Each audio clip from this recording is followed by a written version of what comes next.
வணக்கம். இது அரண்சை. நான் தேவா பாஸ்கர். நேர்காணலில் பேராசிரியர் செயற்பாட்டாளர் சுந்தரவல்லி அவர்கள். வணக்கம். வணக்கம்ப்பா. நீதிமன்றம் பல விசித்திரமான வழக்குகளை சந்தித்திருக்கும் அப்படின்ற மாதிரி இன்னைக்கு ஈரோடு கிழக்கு இடைத்தேர்தலினுடைய முடிவு வாக்கு எண்ணிக்கை நடைபெற்று இருக்கு.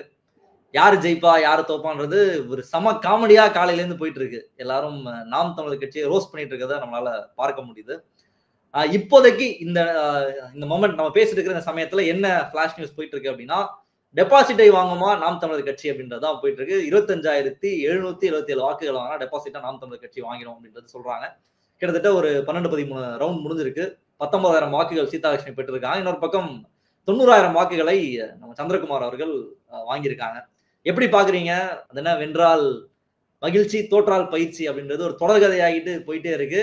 அண்ணன் டெபாசிட் வாங்குவாரா அப்படின்ற நிலைமையிலும் இந்த தேர்தல் வந்து அவரை விட்டு இருக்கு. எப்படி பாக்குறீங்க ஈரோடு கிழக்கு இடைத்தேர்தலுடைய முடிவுகளை? இல்ல, இதெல்லாம் என்ன அண்ணனுக்கு புதுசா? எப்ப அவர் டெபாசிட் வாங்கினாரு? அவர் பாட்டுக்கு பேசுவாரு, அவர் பாட்டு நிப்பாரு. 13 வருஷமா கதறினதுக்கு மக்கள் கண்டுக்கவே இல்லை, கூப்புல உட்கார வச்சிருக்கிறாங்க. 14வது சுற்று தேர்வு வாக்கு எண்ணிக்கை முடிஞ்சு 96,400 சில்லறை வந்து திமுக வாங்கியிருக்கு. இவங்க வந்து 20,384 வாங்கியிருக்கிறாங்க நாத்தாக்கா. நோட்டா 5,000 சில்லறை வாங்கியிருக்கு. இதுல என்ன அப்படின்னா, திமுக சேர்ல மல்லாக்கப்படுத்திக்கிட்டு ஜெயிச்ச வெற்றி இதுன்னு சொல்லுவேன். ஏன்னா நான் களத்துல இருந்ததுனால சொல்றேன். பொதுக்கூட்டங்கள் நீங்க பாத்தீங்களா? இந்த இடைத்தேர்தல்ல பொதுக்கூட்டங்கள் பாத்திருக்கவே மாட்டீங்க. திமுக பொதுக்கூட்டங்களே போடல. வெறும் தெரு தெருவா போய் மக்களை சந்திச்சாங்க. தந்தை பெரியார் திராவிட கழகத்தோட சேர்ந்து நாங்க கொஞ்சம் பிரச்சாரம் பண்ணோம் பெரியாருக்காக. இந்த பக்கம் நீங்க பாத்தீங்கன்னா திருமுருகன் காந்தி போன்றவர்கள்லாம் பிரச்சாரம் பண்ணோம். பெருசா அவங்க பிரச்சாரம் கூட பெருசா பண்ண மாதிரி தெரியல. அந்த ஊருக்குள்ள போய் அந்தந்த ஆட்கள் பார்த்ததுதான், பேசுனதுதான். சோ பொதுக்கூட்டங்கள் இல்லாம மந்திரிகள் 2 பேரு ஒரு தடவை வந்துட்டு போனதுதான். முதலமைச்சர் வரல, துணை முதலமைச்சர் வரல, பெரிய அமைச்சர்கள் யாருமே வரல. அங்க இருக்கிற ஒரே அமைச்சர் முத்துசாமி அவர் மட்டும்தான் உட்கார்ந்து இருந்தாரு. இவங்க பாட்டுக்கு படுத்துட்டு ஜெயிச்ச மேட்ச் தான் இது. ஆடாம ஜெயிச்சோமாடா அப்படின்னு வாங்கல்ல, நம்ம தலை பாட்டு இருக்குல்ல, அந்த மேட்ச் தான் இந்த மேட்ச். இது எல்லாருக்கும் தெரிஞ்ச விஷயம் தான். திமுகவை பொறுத்தவரை என்ன நினைச்சாங்க, போற போக்குல நொட்டாங்கையில அடிச்சு தட்டி ஜெயிப்போங்க, நாங்க ஏன் இதுக்கு ரிஸ்க் எடுக்கணும், ரொம்ப ஏன் பாடுபடணும், ரொம்ப ஏன் இது பண்ணணும் அப்படின்னு அவங்க போனாங்க. எங்களுக்கு என்ன கவலை? ஒரு பெரியாரிஸ்டா, ஒரு அம்பேத்கரிஸ்டா, ஒரு கம்யூனிஸ்டா, ஒரு மார்க்சிஸ்டா எங்களுக்கு என்ன கவலை அப்படின்னா, ஒரு சித்தாந்தத்தை பார்ப்பனியத்தோடு கூட்டணி வைத்துக் கொண்டு ஒருத்தர் அடிச்சு நொறுக்கி நான் வந்து காலி பண்ணுவேன், வேற இருப்பேன், குண்டடிப்பேன் அப்படின்னு சொன்னா அவருக்கு 20,000 ஓட்டுன்றதெல்லாம் மிகப்பெரிய ஓட்டா தான் நான் பாக்குறேன். அதெல்லாம் டெபாசிட் வாங்க மாட்டாங்க, அது நல்லா தெரிஞ்சதுதான். ஆனா ஓட்டே கிடைக்காம செஞ்சிருக்கணும். அதுதான் நாம செய்ய வேண்டிய விஷயம். அதுல வந்து திமுக தவறிச்சுன்ற குற்றச்சாட்டை நான் நேரடியாவே அவங்க மேல வைக்கிறேன். மற்றபடி பார்த்தா நமக்கு தெரிஞ்சது தானேங்க. நாத்தாக்கா எப்பயும் ஜெயிக்காது, வாயில வடை சுட்டுட்டு வென்றால் மகிழ்ச்சி தோற்றால் பயிற்சின்னு பயிற்சியை 15 வருஷமா எடுத்துட்டு இருக்கிற ஒரு கும்பல் தான் அந்த கும்பலு. அதுல கூடுதலா உங்களுக்கு ஒரு செய்தி என்ன அப்படின்னா, பெரிய வலசுன்னு ஒரு தொகுதி, பெரிய வலசுன்னு ஒரு வாக்குச்சாவடி. அந்த வாக்குச்சாவடியில 485 ஓட்டு தான். அதுல வெறும் 8 ஓட்டு தான் வாங்கியிருக்கு இந்த நாம் தமிழர் கும்பல். நான் இன்னும் நிறைய உட்கார்ந்து அதை பார்த்தேன்னா மொத்தமா முடிச்சு விட்டுறலாம். ஒரு வாக்குச்சாவடியில பிஜேபிக்கு ஆதரவா நிக்கிற ஒரு கும்பலே வெறும் 8 ஓட்டு வாங்கியிருக்கு அப்படின்றதுதான் இங்கே தமிழக மக்கள் இந்த நாம் தமிழர் கும்பலை புறக்கணிக்கிறார்கள் என்பதை நம்ம புரிஞ்சுக்க முடியுதோ. சோ இந்த தேர்தல் வெற்றி என்பது திமுக ஈஸ்ட் சேர்ல படுத்துக்கிட்டு வாங்கின வெற்றி, அவ்வளவுதான். படுத்துட்டு வாங்கின வெற்றி. நீங்க இன்னொரு பக்கம் அண்ணன் உருண்டு போறதெல்லாம் பார்க்க முடிஞ்சது. அவ்வளவுதான், பெரியார் எதிர்ப்பு நான் முன் வச்சிட்டேன், என்ன நடக்குதுன்னு பாக்கலாம், முடிஞ்சா எனக்கு ஓட்டு போடுங்க, வேணாம், நான் யாருன்றதை நான் டிக்ளேர் பண்ணிட்டேன், இனிமே வர ஓட்டு எல்லாமே பெரியாருக்கு எதிரான ஓட்டு தானே அண்ணன் குட்டிக்காரங்களாம் அடிச்சு அந்த கட்சிக்காரங்க எல்லாம் உருண்டு புரண்டு சண்டை போட்டு பயங்கரமா இது வந்து ஒரு போர். கிட்டத்தட்ட எந்த கட்சியும் இங்க பார்ட்டிசிபேட் பண்ணல. அதிமுக இல்ல, பாஜக இல்ல, திமுக எதிர்த்து சமர் செய்யக்கூடிய ஒரே கட்சி நாங்க மட்டும்தான்ற அளவுல உருண்டு புரண்டெல்லாம் முயற்சி பண்ணதை பார்த்தோம். அதற்கான பலன் வந்திருக்குன்னு நினைக்கிறீங்களா, இல்ல இதுவுமே இந்த திமுக அசால்ட்டா இருந்ததுனாலதான் இந்த வாக்குகளும் வந்திருக்கு நம்ம புரிஞ்சுக்கலாமா? திமுக அசால்ட்டா இருந்தது ஒண்ணுங்க, அவங்களுக்கு வெற்றி மட்டும்தான் அவங்க யோசிச்சுட்டு இருந்தாங்களோன்னு எனக்கு தோணுது. அவங்க மத்தபடி அவங்க பாட்டுக்கு அமைதியா அவங்க வேலையை பார்த்துட்டு இருந்தாங்க. 2வது விஷயம், இந்த உருண்டு பறண்டாரு இல்லையா, யாரு கூட சேர்ந்து உருண்டாருன்றதான் இங்க பேச்சே. ஏர்போர்ட் மூர்த்தி, தடா ரஹீம், இந்த மாதிரி இது பூரா லெட்டர் பேடு, எக்கச்சக்க லெட்டர் பேடு இருக்குங்க. இதுங்களுக்கு எல்லாம் அடையாளமே கிடையாது. லெட்டர் பேடுங்கள் எல்லாம் நம்ம பேரை கூட சொல்லக்கூடாது. அந்த லெட்டர் பேடு கூட ஒருத்தர் சேர்ந்து உருளல. இங்க அதான் ட்விஸ்டே. அண்ணே தேர்தலுக்கு முன்னாடி கோபால்ஜியை ஏன் போய் பார்த்தாரு? தொடர்ந்து பல சந்திப்புகள் ஏன் தினமலரோடு நடந்தது? ரெண்டாவது, இங்க ஆடிட்டர் குருமூர்த்தியை போய் ஏன் தொடர்ந்து சந்திச்சாரு? இதுக்கு பின்னாடி பெரியாரை பேசிய உடனே அண்ணாமலை ஓடி வந்து டம்முன்னு நான் வந்து இன்னைக்கு சாயந்தரத்துக்குள்ள ஆதாரங்களை தர்றேன்னு ஏன் சொன்னாரு? தமிழிசையக்கா எங்க டீம் பார்ட்னர் அப்படின்னு ஏன் சொன்னாங்க? அப்போ இது கடைசியில, அது தேர்தலுக்கு முதல் நாள் கடைசி பொதுக்கூட்டம், அதுல அண்ணன் என்ன சொன்னாரு? எல்லோரையும் சமமாக பார்ப்பவன் பார்ப்பான் அப்படின்னு ஒரு புதுமொழியை சொன்னாரு இல்லையா? நீங்க எல்லாத்தையும் கூட்டி கழிச்சு பாருங்களேன். நான் களத்துல ஒரு வாரம் நான் இருந்திருக்கேன். ஒரு வாரம் நான் இருந்ததுல பார்த்தது என்ன அப்படின்னா, பாஜக முழுக்க இறங்கி பணத்தையும் ஆட்பலத்தையும் பயன்படுத்தினாங்க. நீங்க வெறும் 10,000 ஓட்டு தான் போன முறையோ நாம் தமிழர் வாங்கினாங்க. பட்டுன்னு 20,000 ஓட்டு வாங்குறதுக்குலாம் அங்க சீனே கிடையாது. எப்படி வாங்கினாங்கன்றதா இங்க கதை. அப்ப யாரெல்லாம் இது பண்றாங்க அப்படின்னா, முதல்ல பாஜக முழு சப்போர்ட், RSS காரங்க வீதி வீதியா போய் பேசுறாங்க. இத நான் ஆல்ரெடி பொதுக்கூட்ட மேடையிலே பேசியிருக்கேன். நாங்க தேர்தல் பிரச்சாரத்திலே இத வந்து வார்ன் பண்ணி பேசியிருக்கிறோம். அப்ப கூடயே போய் ஓட்டு கேட்கிறாங்க பாஜக காரங்க ஒரு பக்கம். இன்னொரு பக்கம் பாஜக அதிமுகவினுடைய கிளை கழக தலைவர்கள் தொண்டர்கள் இருப்பாங்களே, அவங்களுக்கெல்லாம் காசு கொடுத்தாங்க. இத நாம திரும்ப திரும்ப பேசிக்கிட்டே இருந்தோம். ஜெயிக்கிறது ஒண்ணும் தப்பு கிடையாது, அது போற போக்குல திமுக ஜெயிச்சுட்டு போயிட்டே இருப்பாங்க. ஆனா எனக்கு பெரியாரை பேசியதுல எனக்கு பிரஸ்டீஜ் இஷ்யூ இருந்தது. அதனால நாங்க இதெல்லாம் நோட் பண்ணி சொல்லிட்டே இருந்தோம். அப்ப அதிமுகவினுடைய கிளை கழகங்கள் அப்படின்னா, ஒரு சாதாரண கிளை செயலாளரை போய் பார்த்து அவருக்கு ஒரு பெரிய அமௌண்ட்டை கொடுத்து அவரை நாம் தமிழர் கட்சிக்கு ஓட்டு போடும்படியா வச்சிருந்தாங்க. இத வச்சது மட்டும் இல்ல, அந்த பகுதியில பரப்புரை பிரச்சாரமும் செய்யப்பட்டாங்க. அதுல குறிப்பா பெண் அதிமுக தொண்டர்களை குறிவைத்து பணம் கொடுத்தாங்க. யாரு? பாஜக. இது ஆல்ரெடி நம்ம மேடையில பேசி இருக்கிறோம்.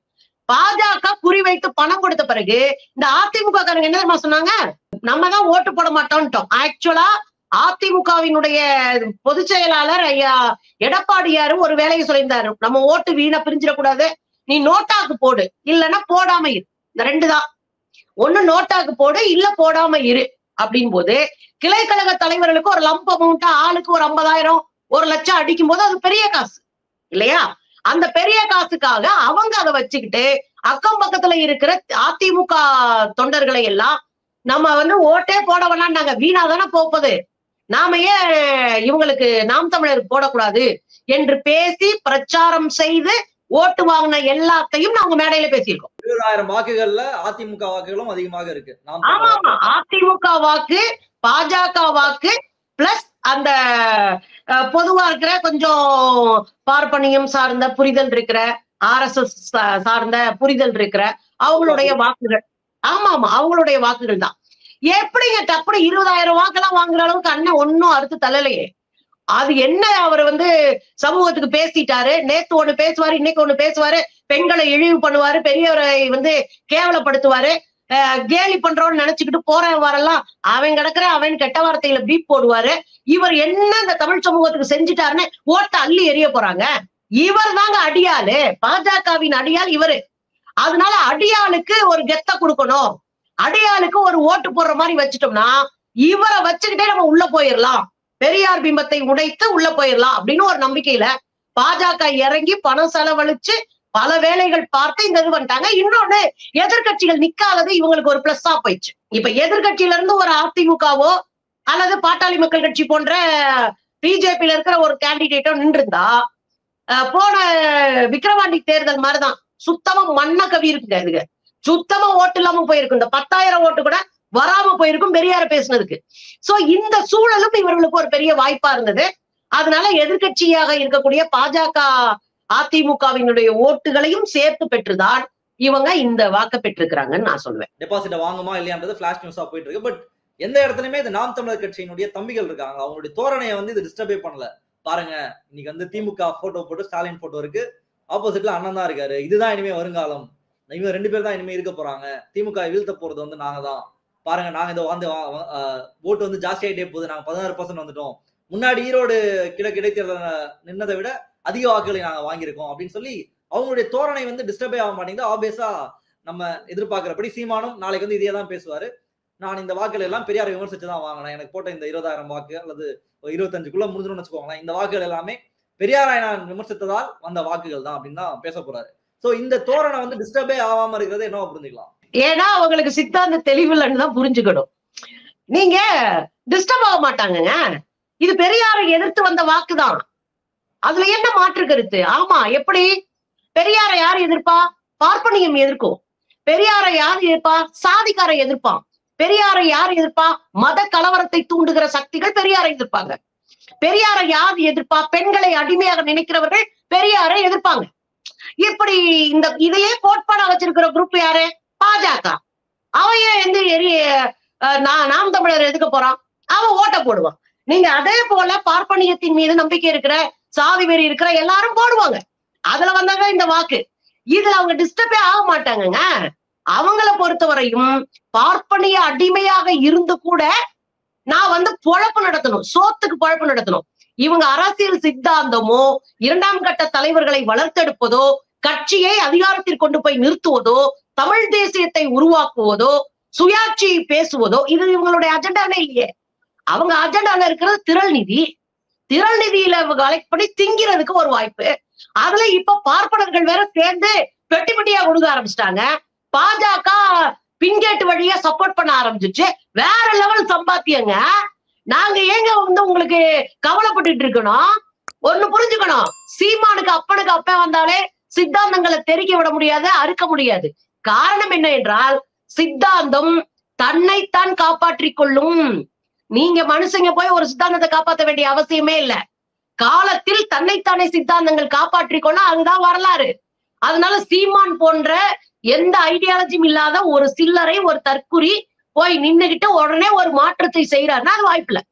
அப்ப பெரியாரை கொண்டாடுகிறவர்கள் எவ்வளவு தீர்க்கமா வேலை பார்த்திருந்தா 96,000 ஓட்டு. நான் உங்ககிட்ட பேசுறதுக்கு முன்னாடி கடைசி நிமிஷத்துல பாத்துட்டு வந்தது 96,000 சில்லற. 96,000 சில்லறன்னா டெபாசிட்டே இந்த கும்பலுக்கு கிடைக்காது. ஆனா அவங்களுக்கு ஒரு சந்தோஷம், மொத்தமா போயிரும் நினைச்சோண்டா பரமா, நமக்கு ஏதோ பாஜக காரன் தூக்கி விட்டான்ற கொண்டாட்டத்துல இருக்கிறாங்க. சோ கொண்டாடட்டுமே, அவனும் சந்தோஷமா இருக்கட்டுமே. இப்போ அவங்க வந்து நாங்க ஆட்சியை பிடிக்க போறோம், அண்ணனை வந்து முதல்வராக்க போறோம், எல்லா களத்திலையும் வந்து நாங்க சமரி இல்லாம போராடிட்டு இருக்கோம், இதை நம்புறதுக்கு ஒரு கூட்டம் இருக்காங்க. அவர் வந்து நிஜமாவே பேசிட்டு இருக்காருன்னு சின்ன சின்ன பசங்கள்ல இருந்து, இல்ல இப்போ வெளியே போகாம இருக்க ஒரு பேட்ச் இருக்காங்கன்னு வச்சுக்கோங்களேன். நீங்க சொல்ற திரள் நிதியோ அல்லது திருடுறதுக்கு நினைக்கிறது ஒரு ஒரு சின்ன செக்டார்னா அது கீழே நிறைய பேர் இருக்கிறத பார்க்க முடியுது. அவங்க வந்து தொடர்ந்து நம்புறதை வந்து நம்ம என்னவா புரிஞ்சுக்கலாம். ஏன்னா இவங்க இந்த பில்டப் எல்லாம் கொடுக்கறதன் வழியாக பாருங்க, நாங்க உழைச்சிட்டு தான் இருக்கோம், நாங்க முன்னேறிட்டு தான் இருக்கோம், எங்களுக்கு வந்து இழப்பு கிடையாது, நியர் ஃபியூச்சர்ல எங்களுக்கு வந்து வெற்றி கிடையாது, பட் லாங் ரன்ல எங்களுக்கு வந்து வெற்றி இருக்குன்றதுதான் காமிச்சிட்டு இருக்காங்க. சோ அது வந்து ஒரு முக்கியமான பாயிண்ட் தானே. இல்ல அதான் நம்ம என்ன சொல்றோம்னா, இந்த கீழே வேலை பாக்குறாங்கல்ல தம்பிங்க, அவங்க எல்லாம் நேரடியா ஒரு முறையும் இந்த நாம் தமிழருடைய இந்த கனவு நாயகன் இருக்காருல்ல அண்ணன் ஜீமானா அவங்க பார்த்திருக்கவே மாட்டாங்க. அண்ணன் ஜீமானுடைய பேச்சை கேட்டு வளர்ந்த பிள்ளைங்க அதுங்க. நேரடியா பார்த்தவங்க கூட கழட்டிக்கிட்டு கவ கொடுத்து அடிச்சுட்டு போடான்ட்டு கூடாரத்தை காலி பண்ணிட்டு வெளியே கிளம்பிட்டாங்க. இன்னும் சொல்ல போனா முக்கியமான நிர்வாகிகள் கூட நின்று இந்த இயக்கத்திற்காக உயிரை கொடுத்து வேலை பார்த்தவங்க யாருமே கூட இல்ல. அப்ப இந்த சின்ன பசங்க லாங் ஷாட்ல நின்று அண்ணனை பார்க்கும்போது அண்ணன் ஒரு தேவதூதனா தெரியறதெல்லாம் இயல்பு. நல்லா பேசுறாருப்பா, பேச்செல்லாம் குறை சொல்ல முடியாது இல்ல. நான் ஒரு பேச்சாளர் சொல்றேன், நல்லா பேசுவார் அண்ணன். பேச்சுக்கு மயங்கிறது கூட்டம் தான் நம்ம எல்லாம். நமக்கு பேச்சுல ஒரு பெரிய எப்பயுமே ஒரு மயக்கம் இருக்கும் நமக்கு. அதனால அண்ணன் நல்லா பேசுறாரு, சின்ன பிள்ளைங்க வருதுங்க. இந்த திரள் நிதி கும்பல் ஒண்ணு இருக்குல்ல, அவங்களுக்கு என்ன சித்தாந்தம் இருக்கு? அவங்களுடைய வேலை திரள் நிதியை திரட்டி கமிஷன் வாங்கிக்கிறது, இல்லைன்னா தனியா திரள் நிதிக்குன்னு ஒரு கூட்டத்தை செட் பண்ணி கஞ்சி குடிச்சுக்கிறது. நீங்க ஏன் இவங்க வெளியவே போகல? இத்தனை ஆயிரம் பேர் வெளியே போன பிறகு ஒரு 4-5 பேர் ஏன் சுத்திக்கிட்டே இருக்கிறாங்க? ஒன்னா அண்ணனுடைய மேட்ரு அவங்க கையில சிக்கிட்டு இருக்கு. அது பலது வந்திருக்கு, உங்களுக்கு தெரியாதெல்லாம் இல்ல. அண்ணன் மேட்ரு அவங்க கையில சிக்கிட்டு இருக்கு, அண்ணன் வீடியோ சிக்கிட்டு இருக்கு. அதனால அண்ணன் அவங்கள துரத்த முடியல. இந்த சாட்டை துரைமுருகன் போன்றெல்லாம் பல முறை கட்சியை விட்டு நீக்கிறோம்னு அறிக்கை விட்ட பிறகும் அண்ணன் கூடயே நிக்கிறாப்ல. அது ஏன்னு நமக்கு புரியல. பின்னாடி எல்லாத்துக்கும் பாத்தீங்கன்னா சுரண்டி பிழைக்கிற இந்த திரள் நிதியை வைத்து வாழக்கூடிய ஆட்கள் வெளியே போக மாட்டாங்க. நான் திரும்ப திரும்ப அதான் சொல்றேன். அது காளியம்மாளா இருந்தாலும் வெளியே போக மாட்டாங்க. அவங்களுக்கு இவ்வளவு பெரிய கார், இவ்வளவு பெரிய வசதி எல்லாம் சும்மா வரல, திரள் நிதியில வந்தது. அப்போ இதெல்லாம் விட்டுட்டு வெளியே போறதுக்கு அவங்க என்ன அறிவே இல்லாதவர்களா? அதனால அறிவு சான்றோர்கள் அவங்க. அதனால அங்கதான் இருப்பாங்க. அந்த பிழைப்பு வாதத்திற்காக அவங்க பேசிட்டே இருப்பாங்க. ஆனா போறேன், நான் ஒரு இடத்துக்கு போறேன், ஒரு லாங் டேர்மா எனக்கு ஒரு கோல் இருக்குன்னா உங்ககிட்ட என்ன இருக்கு? சித்தாந்த ரீதியில என்ன இருக்கு? நீங்க யார இங்க தலைவரா வைக்கிறீங்க? ஈழ மேதகுவை நீங்க தலைவரா வைக்கிறீங்க. நான் ரொம்ப தெளிவாவே கேட்கிறேன், பிரபாகரன் அவர்கள் தமிழ்நாட்டுக்கு எதுக்கு நீங்க தலைவரா வைக்கணும்? ஈழ போராட்டத்துக்கு வச்சு போடு, இல்ல ஈழ தனியலம் வேணும்னா நீ போ, அங்க போய் போராடு. நீ ஏன் தமிழ்நாட்டுல உட்காந்துட்டு இந்திய அரசியல் சாசன சட்டத்துல ஒரு கட்சியை பதிவு பண்ணிட்டு நீ வாய்கிலேயே பேசி திரியிற? அப்போ உன் சித்தாந்தம் பேசிக்காவே தப்பா இருக்கு. போற வழியே தப்பு. நீ திசை தெரியாம கிளம்பி போய்க்கிருக்க. போற பக்கம்லாம் போட்டுண்டா அப்படின்னு காத்தாடி மாதிரி பட்ட மாதிரி சுத்திட்டு இருக்கீங்க. உங்களுக்கு இலக்கு கிடையாது, உங்களுக்கு கோல் கிடையாது, உங்களுக்கு லட்சியம் கிடையாது, உங்களுக்கு அதிகாரத்தை பிடித்து எளிய மக்களை மேல கொண்டு வரணும்ன்ற ஒரு அரசியல் தெளிவு இல்ல. சோ அதனால நீங்க தெருவில் அடிப்பீங்க. கனவு காணுவது எல்லாருக்கும் காணட்டும், ஆனா கனவு தானே, அதுக்கு ஏன் நம்ம கவலைப்படணும்?